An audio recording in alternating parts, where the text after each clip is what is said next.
morning students, welcome to the TSN school. Today we will continue with our last chapter number 2, writing and city life. और इसमें हमने अब तक पढ़ लिया था मेसोपोटामिया के बारे में, उसके सदर्न मेसोपोटामिया में अर्बनाइजेशन के बारे में पढ़ रहे थे, जिसमें कंटिन्यू करेंगे. Organiser of merchants and keeper of written records of distribution and allotment of grain, blood, animals, bread, beer, fish, etc. The temple gradually developed its activities and became the main urban institute. तो हमने इसमें पढ़ा था कि किस तरह से गाँव का विकास हुआ, शहरों सिटीज़ का, टाउन का विकास हुआ है. उसमें तीन कैटेगरी में ही डिवाइडेड है. फर्स्ट, जो मंदिरों के आसपास डेवलप हुए. Second, as a trade center develop हुए. और थर्ड, एम्पीरियल सिटीज़. इसमें फर्स्ट 2 टाइप्स के हम पढ़ रहे हैं. उसमें फर्स्ट, मंदिरों के आसपास जो सिटीज़ डेवलप हुई है उनके बारे में दिया हुआ है. तो उसमें मंदिर जो थे सबसे पहले छोटे देवालय थे और नॉर्मल घरों के जैसे ही होते थे. उसके बाद में वो ज़्यादा बड़े होने लगे और बेक ब्रिक से बनने लगे. धीरे धीरे लोगों की आस्था का केंद्र हुए, वर्शिप के फोकस हुआ उन पे. इसकी वजह से जो लोग थे वो उन पर चढ़ावे के रूप में ग्रेन, कर्ड और फिश चढ़ाते थे, क्योंकि कई मंदिरों से फ़िश की बोन्स मिली है. इसी से ही अंदाज़ा लगाया जाता है कि वहाँ पर फ़िश भी चढ़ाई जाती थी. और उसके बाद जो मंदिर थे वो थ्योरेटिकली ऑनर के रूप में उन्हें माना जाने लगा. लोग उनकी पूजा उस रूप में करने लगे, अपने ऑनर के रूप में करने लगे कि जो कुछ भी उनका है वो देवताओं से ही उन्हें मिला है. तो इसमें 2 देवताओं के बारे में बताया गया है. एक तो उर जो मून देवता है, चंद्रमा है, और दूसरे इनाना गॉडेस जो कि प्रेम और लड़ाई की, युद्ध की देवी हैं. इसके बाद जब प्रोडक्शन होता था वहाँ पे, तो उसकी जब प्रोसेसिंग होती थी, जैसे ऑयल निकालना या फिर अनाज पीसना वगैरह, जो भी उसकी प्रोसेसिंग होती है अनाज की, और उसके अलावा स्पिनिंग यानी कपड़ा बुनना, सूत काटना वगैरह, तो ये सारे काम भी जो थे वो भी मंदिरों में होने लगे.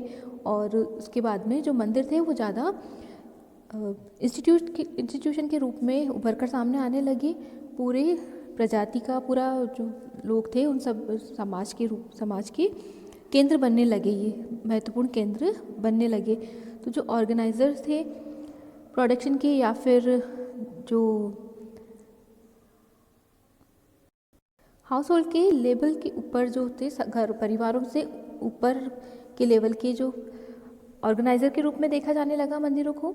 उसके अलावा जो रिटर्न रिकॉर्ड्स होते थे वो भी मंदिरों में ही रखे जाने लगे, मंदिरों में ही उसका होने लगा सारा काम.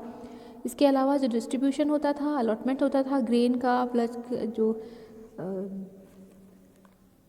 पशुओं का, जो हल जोतने वाले जो पशु होते थे उनका, इसके अलावा ब्रेड, बियर या जौ की शराब, और मछलियों का, जो खाने पीने का सामान का जो भी अलॉटमेंट होता था परिवारों में, उसका रिकॉर्ड वगैरह रखने के रूप में एक तरह से बहुत ही महत्वपूर्ण भूमिका निभाने लगे मंदिर.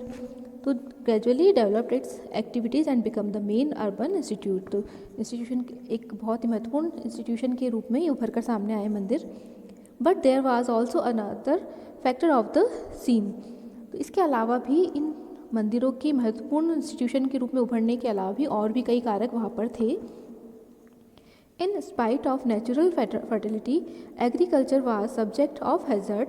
The natural outlet channels of the Euphrates would have too much water one year and flood the crop, and sometime they would change course altogether. यानी जो वहाँ पर प्राकृतिक उपजाऊपन था वहाँ की भूमि में, वो तो था, लेकिन फिर भी कई बार ये नुकसान की या संकट की घिर जाती थी. ये जो कृषि थी वो ख़राब भी हो जाती थी. कई बार नेचुरल आउटलेट्स की वजह से, जो चैनल्स थी उसमें बाढ़ आने की वजह से, और या कई बार दूसरे कारणों से भी नुकसान होता था कृषि में. जैसे जो यूफ्रेटिस थी उसके जो चैनल्स थे उसमें कई बार तो बाढ़ आ जाती थी, और कई बार वो अपना रास्ता ही बदल देती थी. जो पाथ था उसका या कोर्स था वो चेंज हो जाता था. उसकी वजह से भी सूखा यानी अकाल पड़ जाता था. As the archaeological record shows, villages were periodically relocated in Mesopotamian history. तो जब नदियाँ अपना रास्ता बदल देती थी तो गांव जो थे वो भी अपनी जगह चेंज करते थे, दूसरी जगह शिफ्ट हो जाते थे। तो इस हिस्ट्री के अगर अकॉर्डिंग आर्कियोलॉजिकली जो रिकॉर्ड्स हैं उसके अकॉर्डिंग देखें तो जो गांव थे मेसोपोटामिया के वो नदियों के साथ साथ अपने रिलोकेट होते रहते थे। There were man made problems as well, वहाँ जो मनुष्यों द्वारा प्रॉब्लम समस्याएं खड़ी की गई तो वो भी थी, जैसे those who lived on the upstream stretches of a channel could divert so much water into their fields, the villages downstream were left without water। तो जो ऊपर रहते थे, ऊपर की ज़मीन पर लोग, ऊपरी इलाकों में जो लोग रहते थे वो अपने खेतों की तरफ ज़्यादा पानी ले लेते थे, और जो निचले इलाकों में रहते थे लोग नदी के, वो लोग वहाँ तक पानी कम पहुँचता था या बिना पानी के रहना पड़ता था उन्हें। और they could neglect to clean out the silt from their stretch of the channel, blocking the flow of water further down. और कई बार ये लोग जो ऊपरी हिस्सों में लोग रहते थे वे अपने चैनल से जो सिल्ट होती थी, जो आकर जमती थी नदियों में, उसे नहीं निकालते थे, जिससे कि क्या होता, पानी का बहाव रुक जाता और नीचे इलाकों में पानी नहीं पहुंच पाता था। So the early Mesopotamian countryside show repeated conflict over land and water. इसलिए मेसोपोटामिया के जो उस समय के गांव थे वहाँ पे ज़मीन और पानी को लेकर बार बार लड़ाइयाँ होती थी। When there was continuous warfare in a region, those chiefs who had been successful in war could oblige their followers by distributing the loot and could take prisoners for the defeated groups of employees as their guards or servants। जब किसी क्षेत्र में लंबे समय तक लड़ाइयाँ चलती थीं तो जो मुखिया होते थे, जो चीफ होते थे, वे अपने साथियों और जो अनुयायी होते थे उनको लूट का जो सामान होता था उसको बांटकर उन्हें खुश कर देते थे, और जो डिफीटेड होते थे ग्रुप उसके लोगों को बंदी बनाकर अपने साथ में ले जाते और उनको या तो अपने गार्ड्स बना लेते, चौकीदार बना लेते, या फिर अपने सर्वेंट्स बनाकर उनको काम में लाते थे। So they could increase their influence and clout। तो इस तरह से वे अपने प्रभाव और अपने अनुयायियों की संख्या बढ़ाते थे।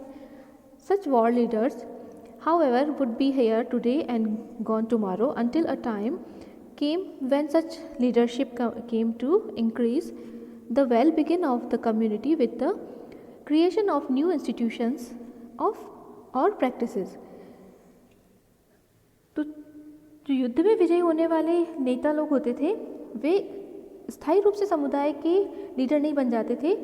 तो हो सकता है जब नेक्स्ट टाइम झगड़ा होता था तो वो लोग डिफीट हो जाते थे, वे हार जाते, तो दूसरे जो ग्रुप के जीतने वाले ग्रुप होते थे उसके जो लीडर था वो उनको अपना बंदी बना लेता था।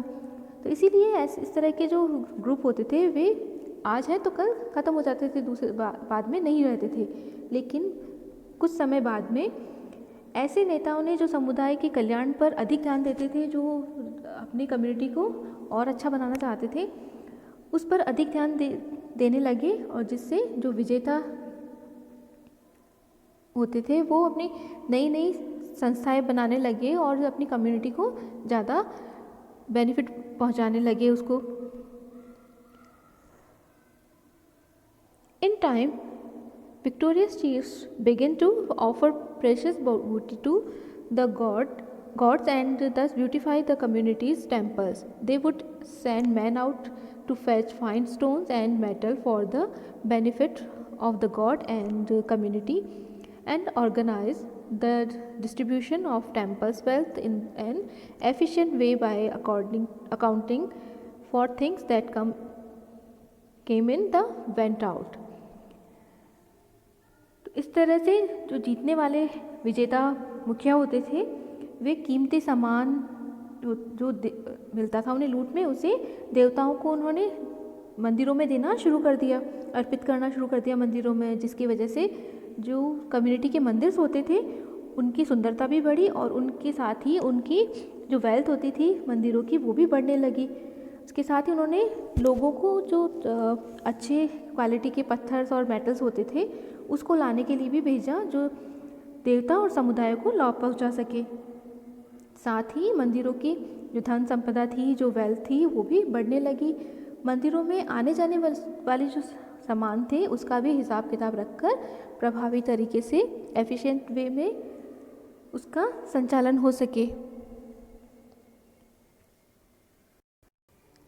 As the poem about Anmarkar shows that this gave the king high status and the authority to command the community।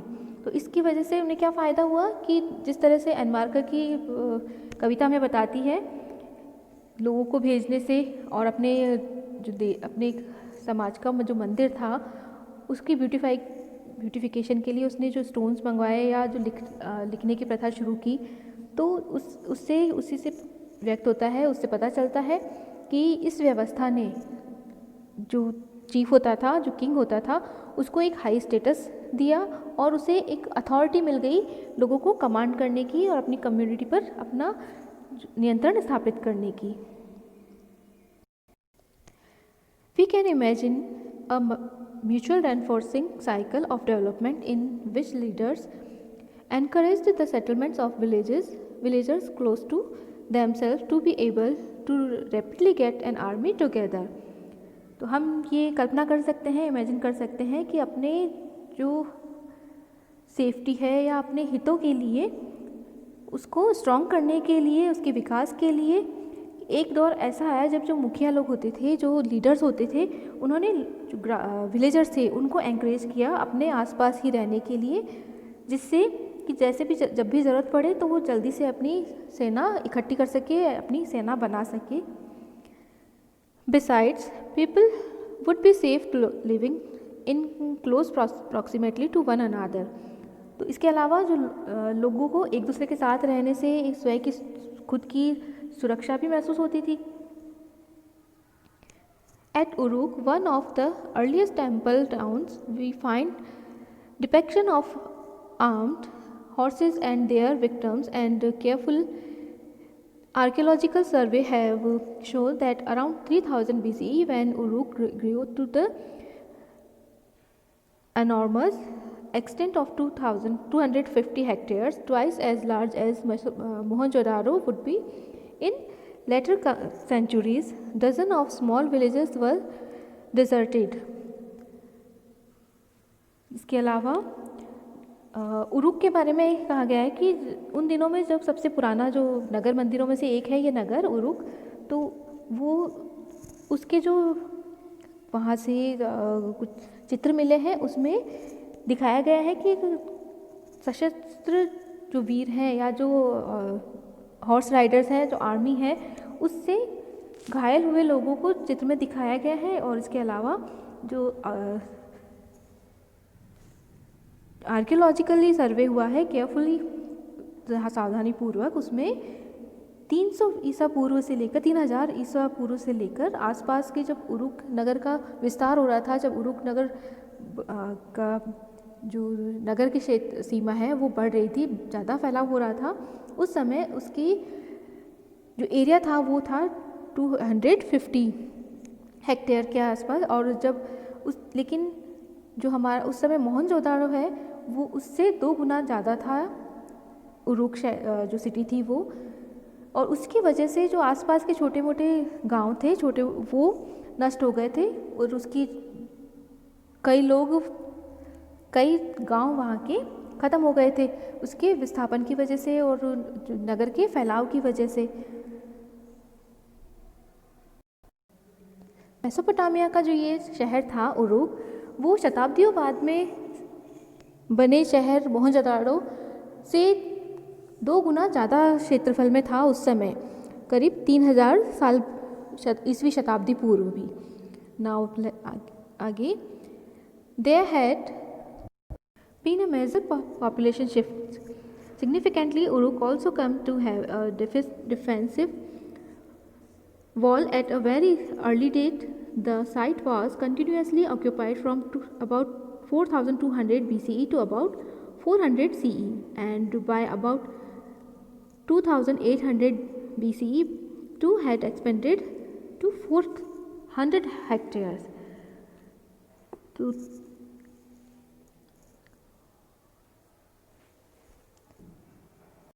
जब ये नगर बन रहा था तो इसके विस्तार के लिए कई जो गांव ख़त्म हो गए थे, डिस्ट्रॉय हो गए थे, तो उसकी जो पॉपुलेशन थी वो शिफ्ट हो गई थी, वहाँ से दूसरी जगहों पर चली गई थी। बहुत बड़ी संख्या में वो पॉपुलेशन शिफ्ट हुई थी। इसी के साथ यह भी विशेष बात है कि जो उरुक है उसने अपनी सुरक्षा के लिए एक वॉल बना ली थी, डिफेंस वॉल बना ली थी, जो कि सबसे प्राचीन है। उस समय में भी अपनी डिफेंस के लिए उसने एक वॉल बनाई थी। The site was continuously occupied, तो अब इसका जो अस्तित्व है और उसमें विस्तार है वो लगातार होता रहा था। और उस करीब 4200 BC यानी बिफोर क्राइस्ट एरा जो था उसमें से लेकर 4200 एरा से लेकर 400 करंट एरा जो है तब तक भी उसका विस्तार था, वो अस्तित्व में था उरुक शहर। और उसने अपना विस्तार भी बहुत फैलाया था। उसके बाद में भी उसका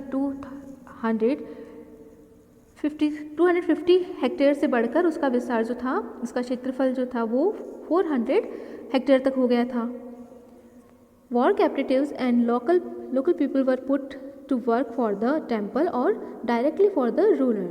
This, rather than agriculture tax, was compulsory.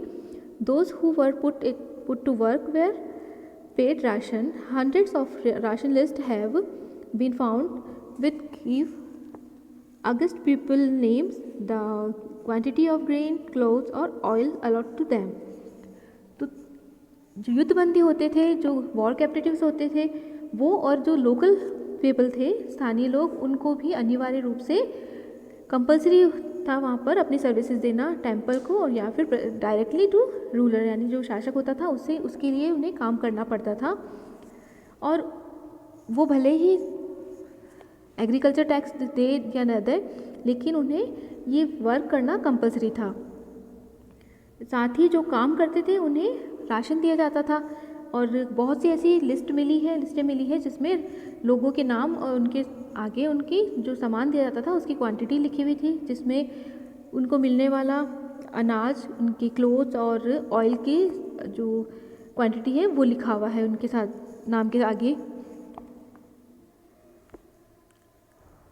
It has been estimated that one of the temple took 1,500 men working 10 hours a day 5 years to build। इसी तरह एक टेम्पल मिला जिसका एस्टिमेट दिखाया गया है कि उसमें उसको बनने में 1500 लोगों ने काम किया लगातार 10 घंटे एक दिन में देकर, और 5 वर्षों तक उन लोगों ने कंटिन्यूसली वर्क करके उस मंदिर को बनाया था।